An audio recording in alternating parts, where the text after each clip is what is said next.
মানুষ নমস্কার করছে, বিজেপির গায়ে জ্বালা হচ্ছে। এখনো কিছু মানুষ আস্থা রাখছে। জায়গা বড় করো, জায়গা বড় করো। স্যারকে বলতো, স্যারকে বলতো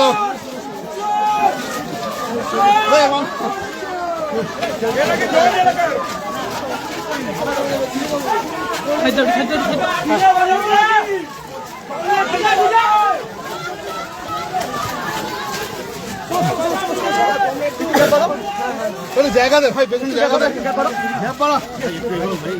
একদম আসো আসো আসো, এই সাইডে আসো, এই সাইডে আসো, এই সাইডে আসো। এই সাইডে আসো, এই সাইডে, ওই সাইডে। এইরকম পরিস্থিতি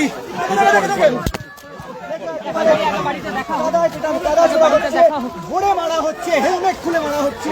এটাই বিজেপির গণতন্ত্রের মডেল। ডবল ইঞ্জিন সরকার চেয়েছিল, ডবল ইঞ্জিনের মডেল।